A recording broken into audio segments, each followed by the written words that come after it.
Welcome to the SBGrid YouTube channel. Software tutorials by developers, lectures by structural biologists, unique content brought to you by SBGrid.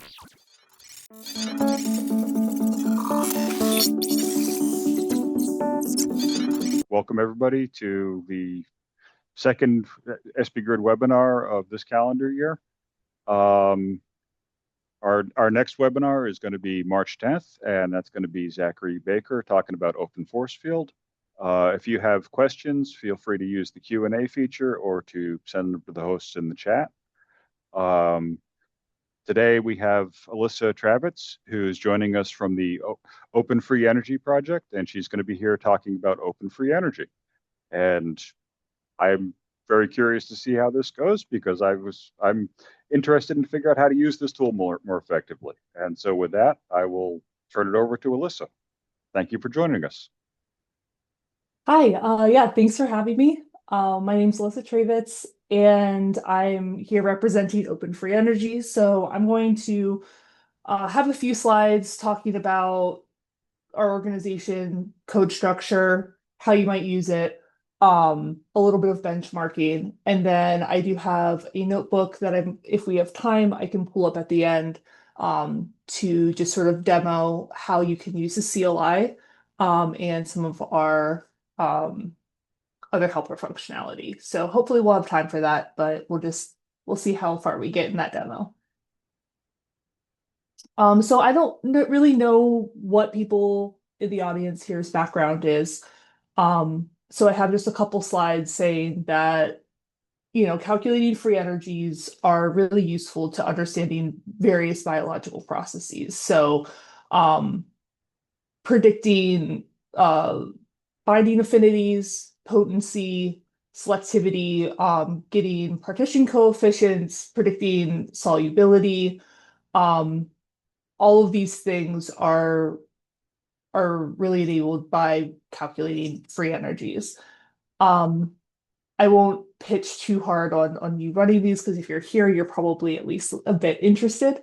But I do want to make the note that these are becoming integral to drug discovery, as I'll mention in some slides later. You'll see that we have people in industry using the software and other software that does free energy calculations. And it's really part of this funnel that you might have seen before of drug discovery, of filtering down a wide array of candidates to your leads and then optimizing them. So we're a part of this drug discovery pipeline. So what you might not be familiar with is this term alchemical. So alchemical free energy. This is a rigorous way to compute binding affinities that is based in statistical mechanics and physics and uses physics-based simulations, but does non-physical things. So taking advantage of the fact that this is all in a computer running on a simulation, essentially what this diagram is showing is when you want to know a binding free energy, what you really care about, or relative binding free energy in this case, what you really care about is, let's say we have this green triangle ligand and this blue pentagon ligand, and we want to say, okay, which of these is going to bind better to our target protein, which is this yellow blob here. And if we wanted to like brute force this in a physics-based simulation, we could run for an ungodly amount of time and just wait for that ligand to fall into the binding pocket, and then calculate that free energy that it required to get there, and then the same thing for the green triangle ligand, and then compare the two. But free energy is a state function, and so what that means is we don't really care how it gets there, we just care what the free energy difference is. And so instead of being completely trapped by all of the kinetics of waiting for something to fall into a binding pocket, we do what's called an alchemical transformation, which is we simulate each of these four states, and we focus on these fast transitions. So instead of waiting for a ligand to fall into a binding pocket, which takes ages, we do an alchemical transformation where we translate this green triangle into this blue pentagon, essentially. So this is the non-physical part because you can't just turn on and off molecular interactions in real life, but we take advantage of the fact that we're doing uh, simulations to do this. And so we take advantage of that. We do these faster simulations, and then we can back out these delta G of binding. So that's the general idea of relative binding free energies. There are more than just RBFEs available in OpenFE, but this I think is a good sort of introduction to the concept. When it comes to actually translating this green triangle into this blue pentagon, thinking about this as an actual molecule. So let's say like your starting point. So this guy would look like molecule A here, and then molecule B would be this guy. Translating one molecule into another, we have what are called lambda windows, which is you're slowly turning off atomic interactions in one molecule and turning them on in the other. And so you can see these sort of intermediate states, and you have enough lambda windows that you have an overlap that you can sort of step through this transition and do this alchemical transformation. I'm going to be saying this a lot throughout this, but there's more information on all of this on our docs. I'm going to be pointing to the docs a lot because I'm really proud of the work that the team has done on just having a really good, thorough source of documentation on these things. So I've made this case that alchemical free energy calculations are useful, they're rigorous, they're physics-based, which I love. So why is everyone not doing them already? Might be a question you would have. And so the blockers to large-scale adoption of alchemical free energy calculations are really three things. One is money. So proprietary software is often how you can do these quickly and easily, but they're expensive. Also, just the hardware to run on these can be very expensive. Infrastructure. So this is this I sort of showed all of this in cartoons, but in reality, getting these pipelines set up and having them be validated and rigorous and constructing that entire workflow is really non-trivial. And having someone that knows how to set that up is key. And not only setting up that infrastructure, but once you get results back, there are so many gray areas in evaluating the outcomes of these simulations that you often need to essentially hire your own alchemical wizard, someone who's done a PhD and maybe also a postdoc in this exact thing to help you out. And so what OpenFE's priorities are here is to lower these barriers to adoption. So we are completely open source. We have this very permissive MIT license. So anybody can use it. Anybody can make a PR. Anyone can contribute. Anyone can modify as needed. It's easy to use, or at least our goal is to make it easy to use. So we want it to be very simple to access for new users, that you don't have to have done a PhD and a postdoc in this just to run a simulation. And it should also be very easy for large-scale deployment, because these things become really powerful when you're using them for like higher throughput screening. Robust is a very high priority to us. We feel that if we're making a workflow tool like this, that we want it to be reliable. And so a lot of our work goes into validation, testing, documentation. Extensibility is also really key to us. And I see sort of this like easy to use and extensibility as sort of two. There can sometimes be a temptation for trade-off here.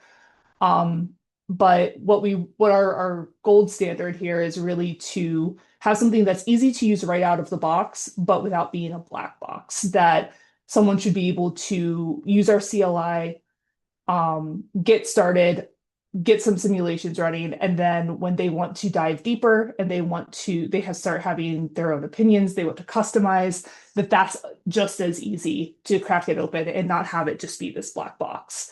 And then finally, accuracy. We want this to be getting people correct results. We want it to be easy for people to get accurate results. Just a little bit about our organization so you know who's making this software. Something I want to highlight here is that like we're all real people, nice people, people that like talking to users. And so if you're interested, but you're not quite sure if this software is going to work for you, or you're starting to use it, but you're stuck, like these are the faces that are putting the software together. We are a consortium under OMSF, which I'll have a slide on in a bit. But it's a consortium that's made up of our core developers, but then we also have these industry partners and a technical advisory committee. So this means that we have users both in academia and in industry that we are getting continual feedback from. And I think that makes this project really special because it means that we are always keeping in mind sort of the extensibility needs of academia while still having the like robustness and scalability needs in mind of our industry partners. So that's a bit about our team. Oops. And that brought me to a link. All right, let's see. So the other thing that I want to highlight here is OpenFE is built on top of an open source software stack. So we are pulling in so many things under the hood to make these workflows possible that we couldn't exist without these projects that I'm showing here. So simulations are all run in OpenMM. We have like a plain MD and GROMACS, but really OpenMM is the workhorse of our software. We use OpenFF force fields. Our analysis is all built on MD analysis concepts and extends MD analysis capabilities. And then we use RDKit just extensively as well. So I want to be really clear about that like we're sort of built on top of this stack. And also we develop in the public. So like you see all of the work that we're doing. If you go to our GitHub, you can see what we're up to at any given time. This is a quick slide just saying that we are a part of the Open Molecular Software Foundation. Next week, next seminar, you'll be hearing about open force field. And so we use open force fields, and we're sort of under the same umbrella of OMSF, the Open Molecular Software Foundation. So now getting a little bit more into details. First, I'm going to talk about OpenFE's CLI. I'm also going to speak to the Python API a bit. I think what is probably most valuable here is for me to be talking about the CLI because this is the most natural entry point for most users. But I'm going to be sort of pointing out like, hey, this is when you might be interested in the Python API. If you're already very confident in coding in Python, you can even start straight from our Python tutorials. So you really have two options of entry points here, just depending on what your desired use case is. So the way that we structure an OpenFE workflow is 3 steps. You plan your calculations. We have a CLI step for that, where you really just need to have your protein, your ligands, you pass them into this planning CLI command. It will generate the transformations for you to run.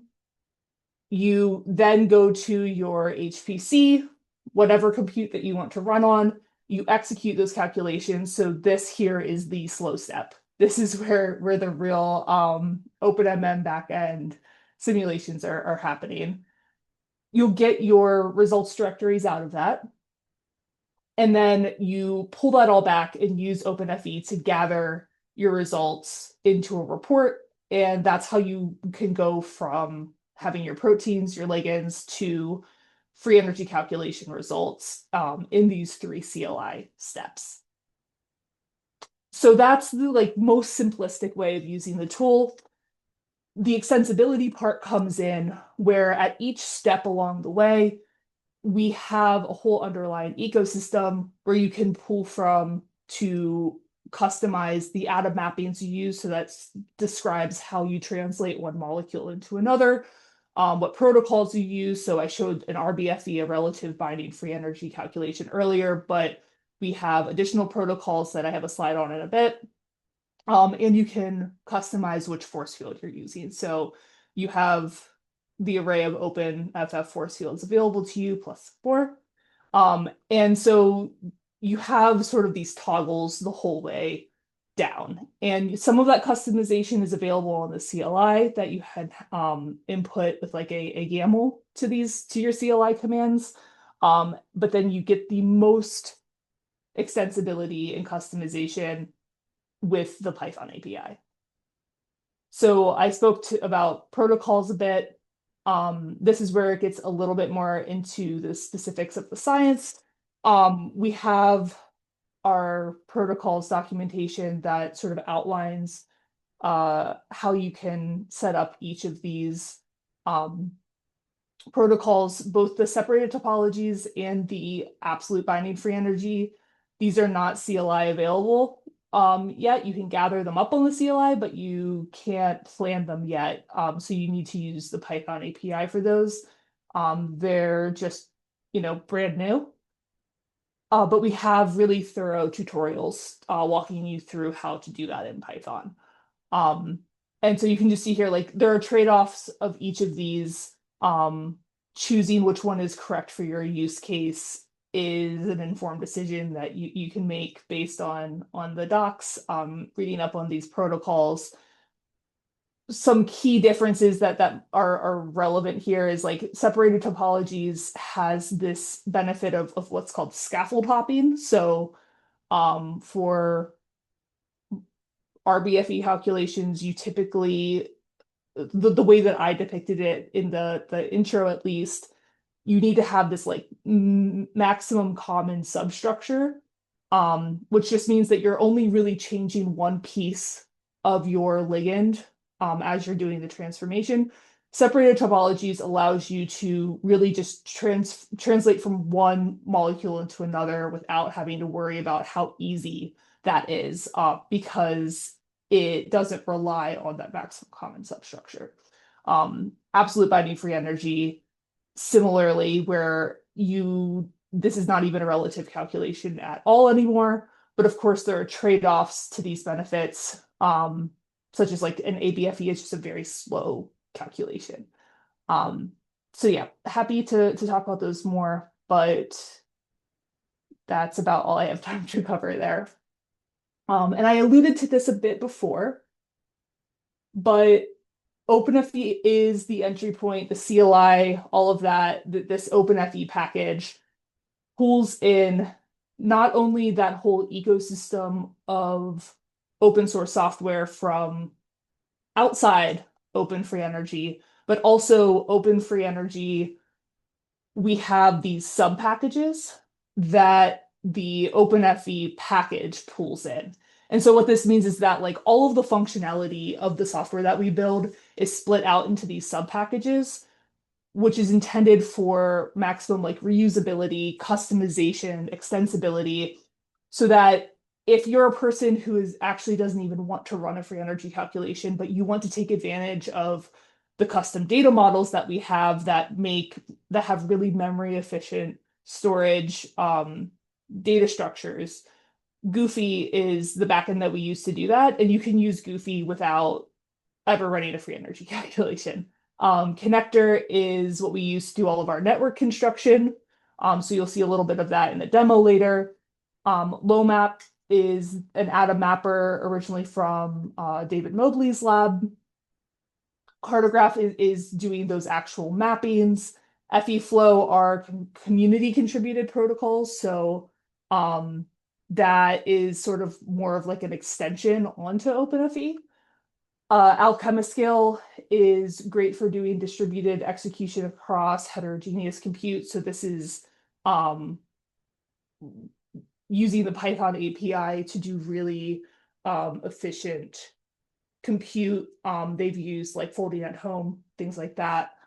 and then Cinnabar, which is our analysis package. So these all are maintained by the OpenFE team and are used by our package. So if you are a user that just wants to be at the OpenFE level, that's great. But if you are a scientific software developer that has really strong opinions about customizing at this level, we have them packaged as their own independent packages for use that way as well.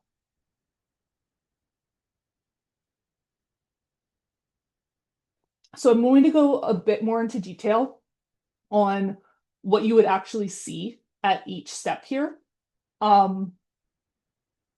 So I'll be doing a demo at the end as well if we have time, but I wanted to just sort of make this as concrete as possible to understand what running a workflow might look like using the CLI.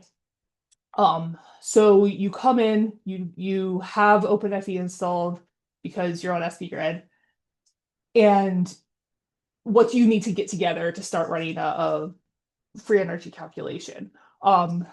You really just need two things, optional third thing: a protein in PDB format, your ligands as SEF format, and then you have any other cofactors. So cofactors are small molecules that are not a part of the binding process to the protein. They're not actually the thing being mutated or binding. So the extras, also as an SDF. That's really all you need input file wise to get started with OpenFE. The one caveat that I will say here is we are not a docking platform. So you really must have your ligands and your proteins in the correct docked positions that you're ready to run a simulation. We assume that you have done that using some other external tool before coming to OpenFE. We are handling the alchemical free energy part, not the docking part. And if you're doing an RBFE, your ligands sort of need to be lined up correctly, that sort of thing. So we have what I think is a useful reference here is for a benchmarking study that we did, we have all of our inputs. And we have a checklist that we use to say this is what we expect the inputs to be, criteria for them to meet. And so this should give you an idea of if you start, sort of shoving things into OpenFE and things aren't working as you expected, this is one way that you can sort of see what a good example is. So then once you run that step, it's going to output a bunch of transformation JSON files. So they'll all have sort of custom names. Those will be for each of the transformations that happen. So when I showed one ligand turning into another ligand, you do that in the solvent phase, you do that in the complex phase if you're doing an RBFE. And so you need to actually run those physics-based simulations. And the nice thing here is that all of the information to run one of those simulations lives in this transformation JSON. And so what this allows you to do is do the whole planning step on a personal computer. You don't need to run it on an HPC, and you can tinker around with it, get your network right, get your transformations right, make sure that your mappings are what you want. And then when it's time to do the expensive part, all you need to do is transfer these transformation JSONs onto your HPC and run them with OpenFE Quick Run. So having those sort of individual packets should make this very scalable, that you can put it on different HPCs depending on what your resources look like. You can also do this with the Python API using this execute DAG command, which gives you much more control, but this quick run really kind of just does all of that magic for you. A typical use case here would be, to go through all of the transformations that are generated. You'll see this a little bit more clearly in the demo, and then just have a bash script that submits those as jobs to an HPC. So this is really the thing that would be executed in your Slurm script or whatever scheduler you're using. And I feel like I keep saying this, but this is a physics-based simulation. This is not just an ML fitting thing. So this is OpenMM powered. This is where the OpenMM simulation happens. And by default, it will be looking for a CUDA-enabled GPU, but you have the ability to try to run it on a CPU if it's like really small, lightweight, or on OpenCL if you're running on macOS. So yeah, so that's kind of what you need to know about running simulation. I can say a million times we have more information on our docs. So then you run those, you wait however long that takes. Which is the amount of time that takes to run is really just dependent on how long an empty simulation will take for your whatever system that you've passed in. So that's highly variable. But once those have run on your compute, then you have these output files. And so for each of these legs that you run, each of these edges, you have your JSON, and then you have a directory with all of the results information. And so out of this, you can run OpenFE gather results, and that will generate this table. And you can get like the raw information, or you can get the actual calculated delta Gs. But you also get all of the other data that was generated by OpenMM, by OpenFE's analysis. And so that means that you get your trajectory file, so you can manually inspect your simulation. You get your topology file as a PDB, and then all of these other extra outputs, which I will show here. So just as an example, it varies depending on what protocol you're using, but just to give you a sense of the level of transparency that we try to provide, is that for each of these runs, you will get some pre-made plots for energetic analysis, infrastructural analysis, so you can see, you can look at your overlap matrices. So this gives you a good sense of like, do you have enough lambda windows? Are you transitioning too quickly from one state to another? Do you need to add more? Maybe your maximum common substructure is not sufficient enough. You're like trying to change too much. This helps with troubleshooting, debugging. You can look at your forward and reverse convergence just to see sort of how well those align. You get time series of replica states, and then also for structural analysis, you can just see your RMSDs, your center of mass drift, and the RMSD is split out between like your protein movement, your ligands movement. And if you look at the docs, like there's a breakdown of each of these, sort of saying like what you should look for, what's a red flag.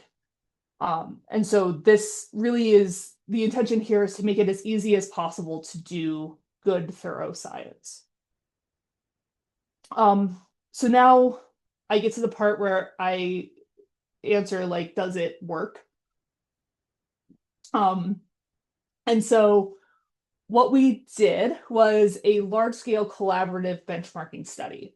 So we have a preprint out now. It's currently in review.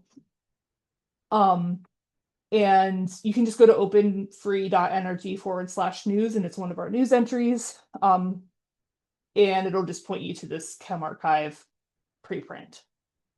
So what we did for this large-scale benchmarking study was we really wanted to demonstrate real-world performance. So the way that we anticipate a lot of people using OpenFE is just like, downloading it, getting their inputs, running it, seeing what happens.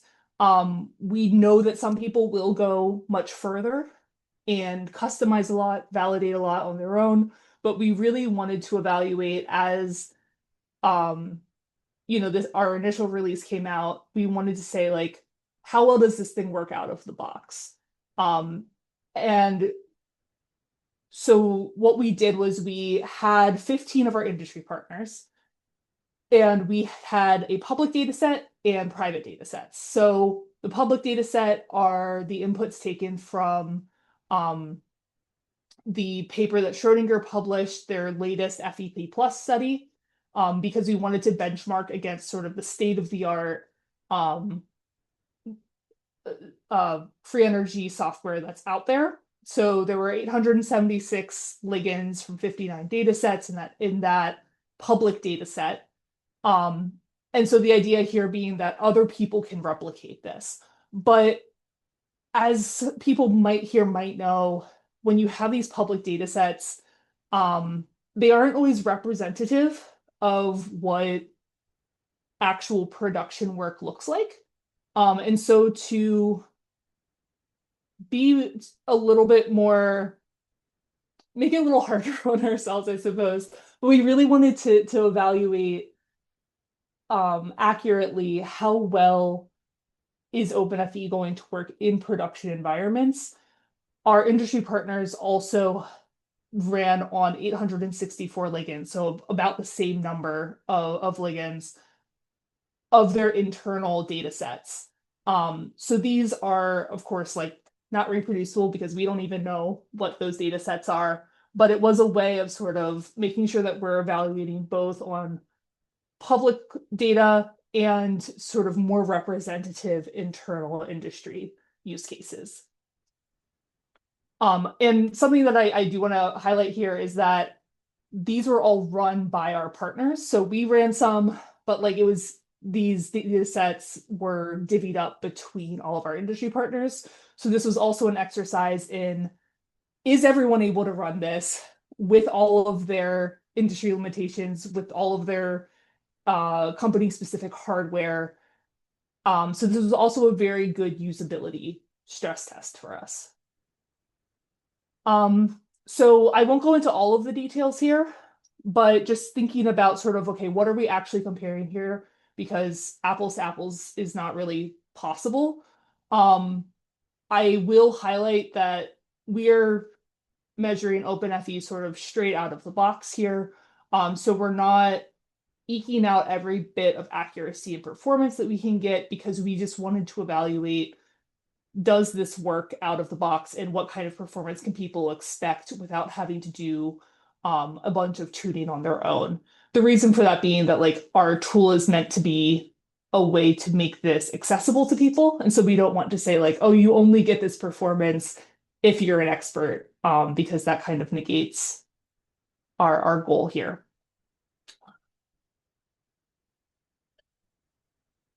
So looking at our comparison, we're comparing to FEP Plus here, because it's the best thing we have to sort of our a gold standard of like, what are we aiming for? What is the best performance we can expect for these?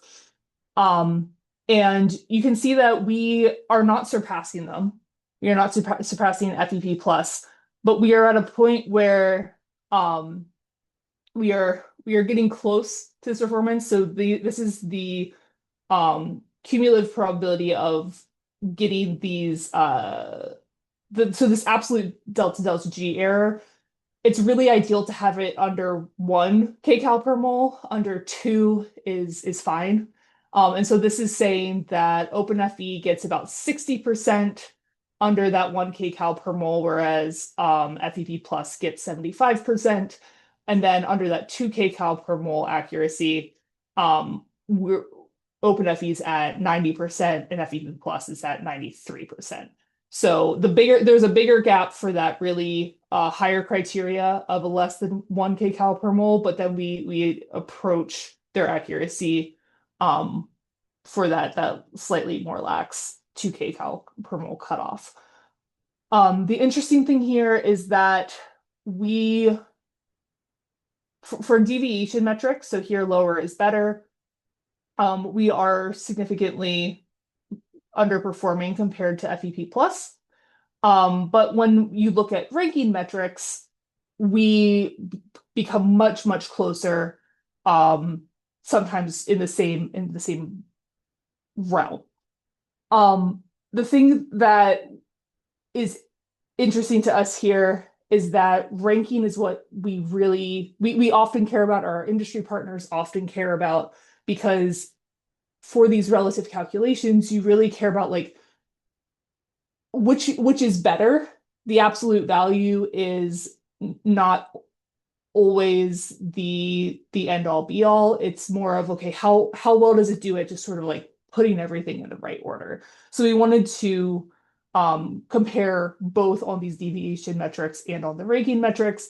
And it looks like for deviation metrics, we are quite a bit behind, whereas for ranking metrics, we are very, very close. So that just gives us a better idea of sort of where we're at. This is a big plot that you don't need to process all at once, but essentially this is just breaking down the different sub-data sets that we're looking at and comparing FEP's performance, FEP Plus's performance with OpenFE's performance. And yeah, you can see just this lets you see where the outliers are versus how close things are on a typical basis. I don't think I'll go into this much more than that. Something that I want to also emphasize, so I said that doing this benchmarking study was also an exercise in usability because software is only as good as how it performs in the user's hands, not the developer's hands. And so this being a study where all of our industry partners were using the software, but then it also helped us identify some bugs. So stress testing it just also by running it on so many different systems.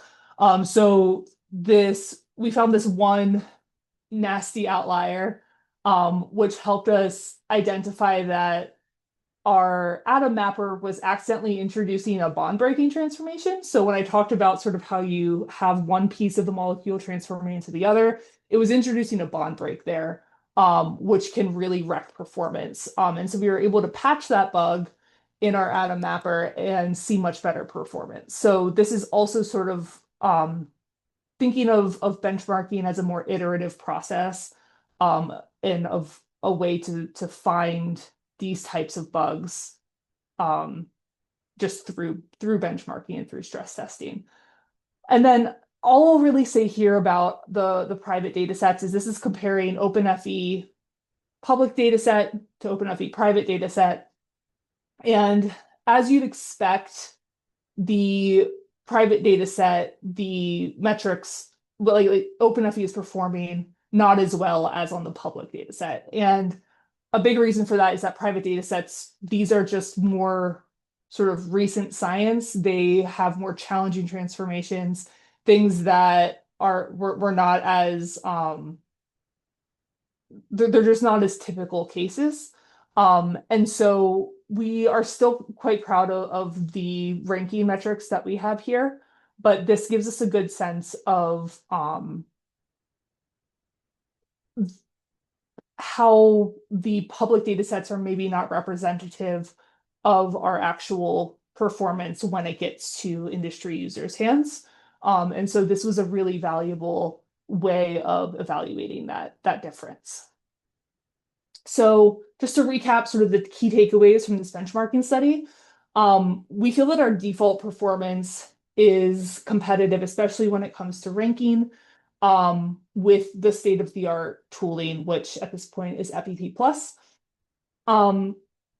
The application to real-world systems, so our industry partners' private data sets, shows that we have reduced accuracy when it comes to these absolute values, but we keep the predictive power of the rankings for most of the systems. And then the really valuable thing here was this was such a useful way of getting feedback both for usability and for accuracy, that has informed the way that we are improving the software now. So we've already made so many big improvements since this preprint came out. So we're just benchmarking all the time. So yeah, you can see our pre-print here or at openfree.energy/news. And then what's next? What are we working on now? So right now we are working on membrane support, more community contributed protocols, our usability drives, which is just our way of saying, going through all of the documentation, making sure everything is up to date, everything's clear, talking to users, getting feedback on what functionality they would like to see. And for all of sort of our smaller sub packages, making sure that those are up to our internal standards. We're also working on enhancing our simulation execution system, so making it easier to do distributed compute, restarts, continuations, things like that. And as always, more benchmarking, always benchmarking. So here's just like a roadmap sort of showing that we started in 2022, industry benchmarking, what preprint came out in 2025, after our first stable release in 2024. And so now we're at this stage of refinement, enhanced usability, expanding our area of application. With that, I'd like to just thank everyone who contributed to this paper. The OpenFE developers, specifically Hannah, Josh, Irfan, Mike, that did so much of this work on the industry benchmarking paper. I really came in partway through that, and just the amount of work that everyone did is incredible. And then also all of our industry partners that were just so instrumental in getting the paper out and also giving us really transparent feedback. So now if I have a few minutes left, I do have this demo notebook. I can kind of just run through it quickly. But if there's any questions up front before I do that, I want to make sure that I'm making time for that. Okay, we have had a couple questions come in, and so, but I think we've still got a bunch of time. So Okay. some of these questions you may have touched on already, and let me just jump through there. So is there support for non-CUDA GPUs on this, like AMD ROM or any of the other co-processors? Not yet. That's something that you can. So we have OpenCL, I know, CUDA, and then I know we do have auto detection. I'm not sure about that. I don't believe so, but you can absolutely ask on our discussions forum or on our issues, and we'll get back to you there. Cool, thank you. I guess, related to using with schedulers, so it sounds like this isn't scheduler aware. Does it give you any estimates for the memory requirements for a job when handing off to the scheduler? It does not yet. So that's a big part of our like improved execution work. So right now you really do the user needs to have a good awareness of what their molecular dynamics simulation is going to require as far as wall time, memory, usage, things like that. But yeah, that's feedback that we've heard before. It's Listening pretty to. common that you have to do trial and error when you're on a scheduler. But Yeah. But we are thinking about sort of how to make it easier to do that and like not have to waste too much compute figuring it out. yep. All right. So do you have performance benchmarks for different GPU architectures? And this is specifically in the context of RBFP calculations. We are in the process of doing that right now. So that will probably show up on our news page. We'll probably be pretty noisy about that on social media as we get those out. I want those as well. We have a little bit of like internal, but like we want something like really comprehensive. Yeah, and benchmarking is challenging. Yes, absolutely is. So this is, I think, partially addressed by you mentioned working on membranes, but how should solvation be handled when you're specifying with your protein, your ligand? Is that done under the hood? Is that you have to do it beforehand? This Or is a really good question. This is also something that we're working on. So right now you can define your solvent in the way that you say, like, I want this to be my solvent, and then it will populate it with that solvent.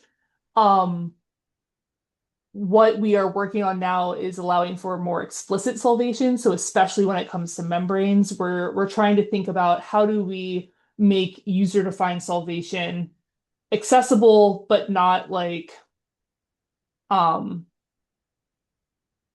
but not so much so that things are just going to crash and completely crumple once you start doing that. So it's actually a little bit tricky to implement that under the hood, but it's something that is in development right now as a part of our membrane support work. Very cool. All right. Do the transformations also work if you were doing a single residue mutation in a protein?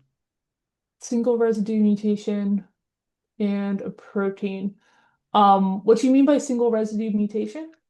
So if you have a binding site and let's say you have a tryptophan that's interacting and you would want to evaluate the relative binding free energy of changing that to hypothetically an alanine. You wouldn't actually do an alanine, but something. Oh, um, yeah, so if you I just guess have a basically single like an alchemical transformation. transformation, but on the protein rather than the small molecule. Oh, I see.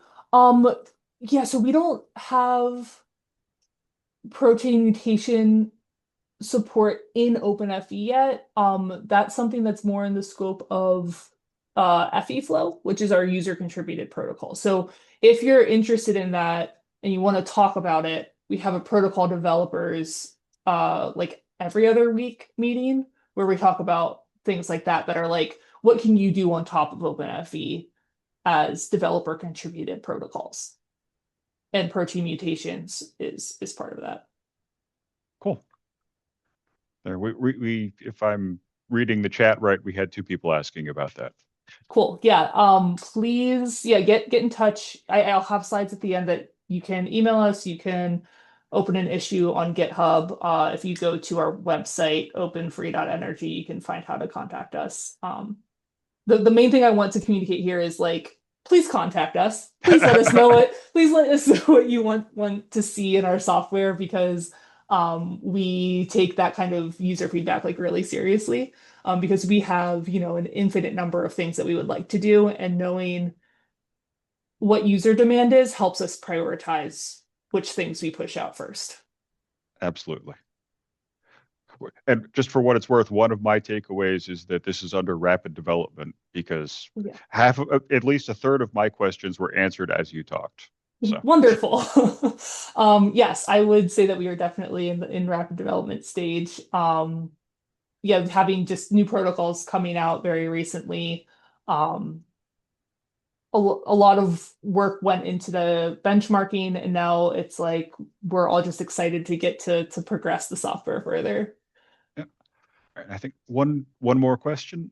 And so do you think the quality control checks would improve performance in the benchmarking comparison? And this is specifically like ligand displacement and lambda window size and Oh yeah, so yeah, the fact that our benchmarking was like right out of the box, you can absolutely look at your results, tune them, say like, okay, I'm going to introduce more lambda windows because my overlap wasn't great, and you can eke out better performance that way. Absolutely. We intentionally did not go in and do that for the purpose of benchmarking. So we were treating that paper as this is the baseline.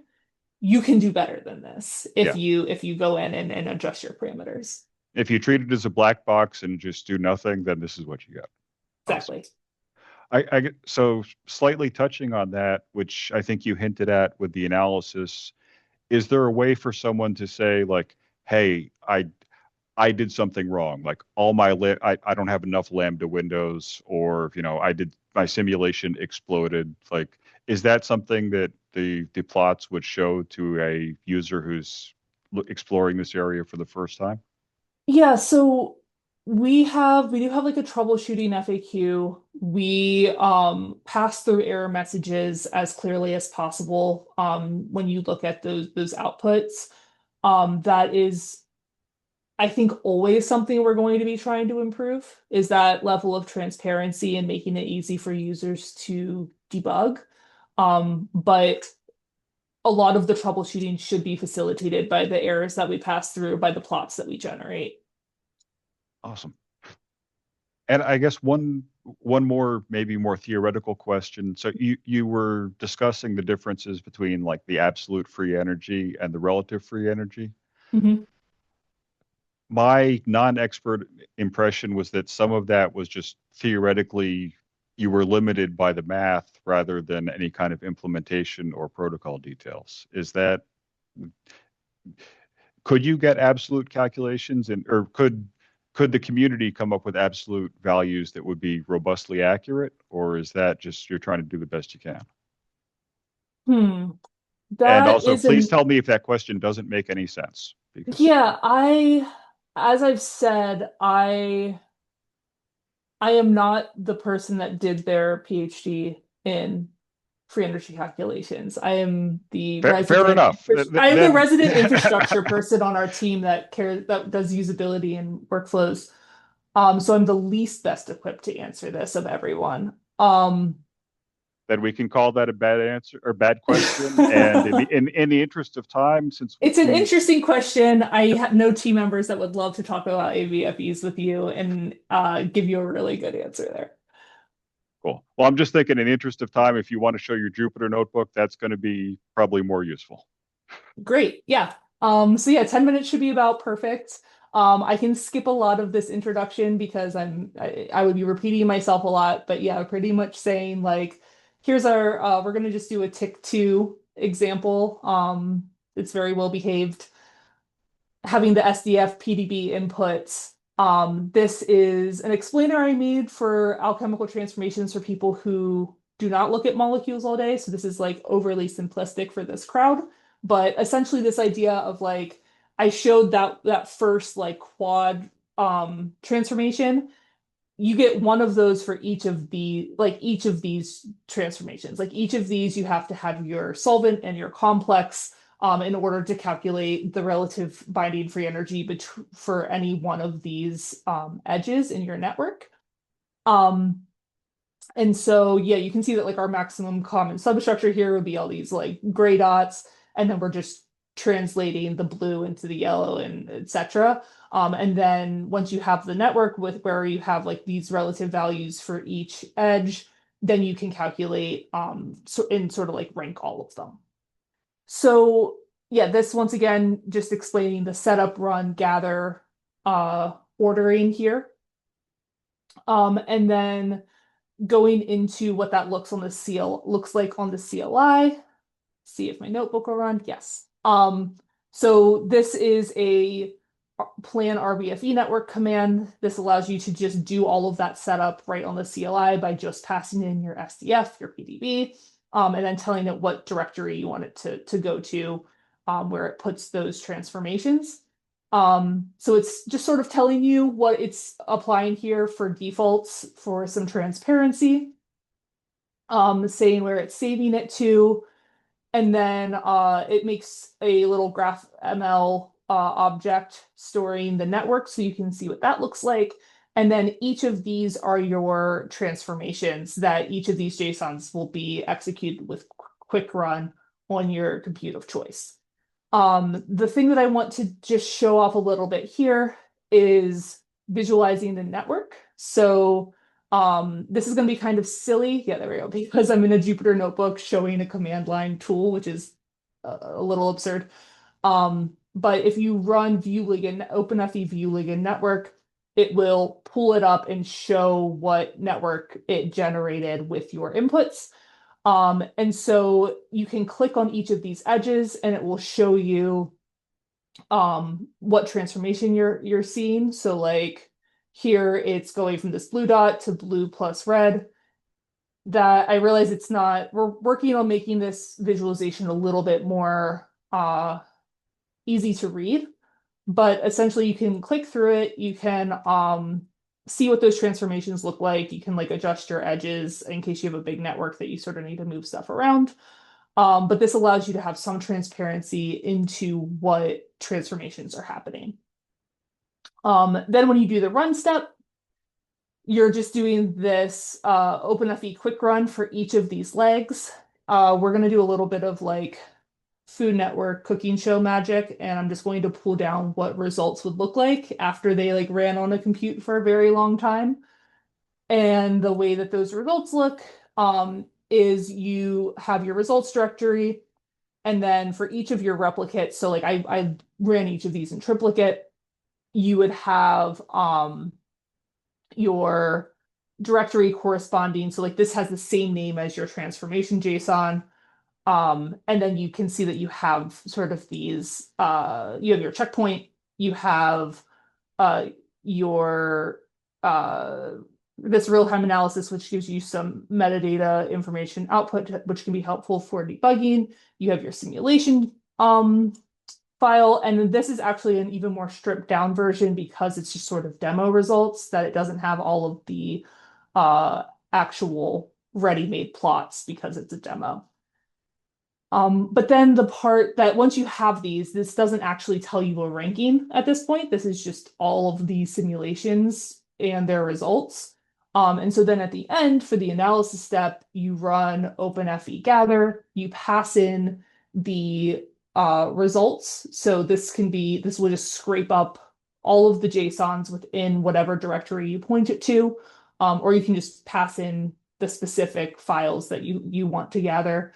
And it will do that calculation for you and tell you your RBF or your delta G calculations. We also have it so that if you're like debugging or trying to see why something looks weird here, you can get all of your raw results out by just saying report raw.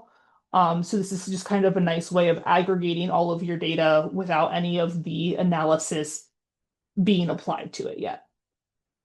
One thing I just want to highlight here is that like even at the CLI level, you can customize a lot of things with this settings YAML. So when you do the planning stage, because the planning stage is really where most of this customization is going to happen, or all of this customization is going to happen, is you just add this -s CLI argument and pass in a YAML that like has a format similar to this, which you can look at our docs to see what your options are.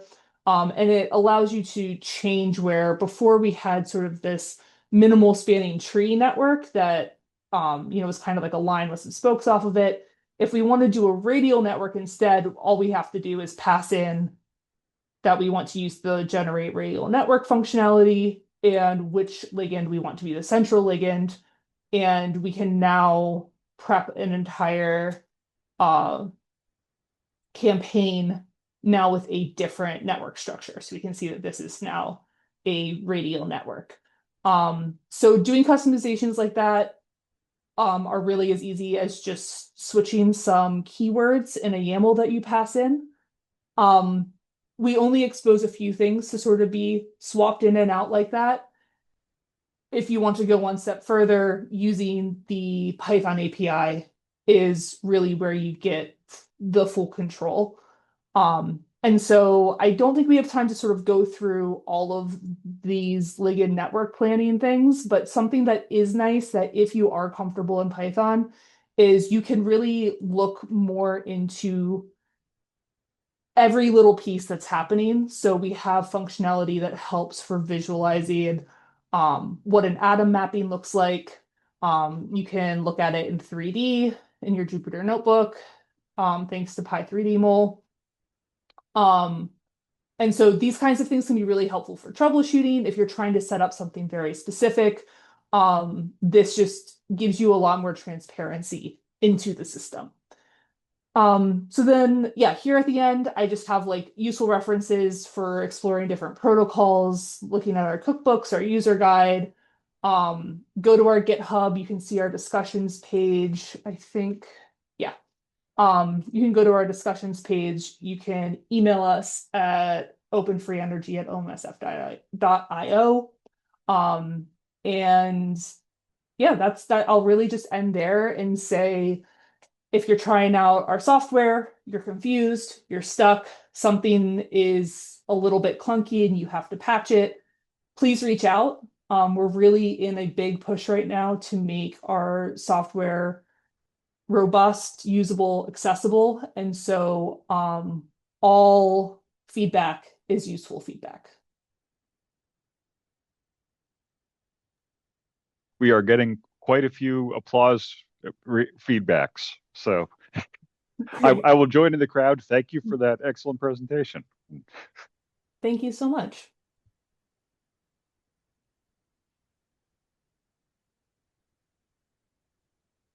And I guess one last thing to mention, you've mentioned the Python API a couple of times. Mm-hmm. My perspective, your documentation on using that is awesome. And if anybody in the audience is thinking like, oh, this is API documentation, that sounds like a developer thing. It is very much, it is written for scientists, not for developers. So I'm very glad that that is your takeaway, because that is the goal. yeah. Although with the caveat, like I am the kind of biologist that does stuff on computers all the time. So take that with that perspective. But our goal is that the OpenFE docs themselves are very much built for scientists, and then our sub packages, so like Goofy, which is like our data models, and Connector, which is our graph, like those are more what we call like developer docs. And so there's like a little less hand holding, a little bit more like maybe jargon, or like assuming that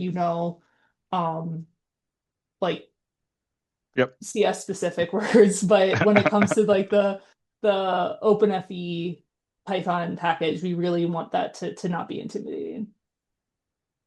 I suspect people in the audience would find that too if they looked at it. Cool. So, all right, awesome. Thank you again for presenting, and thank you for having me.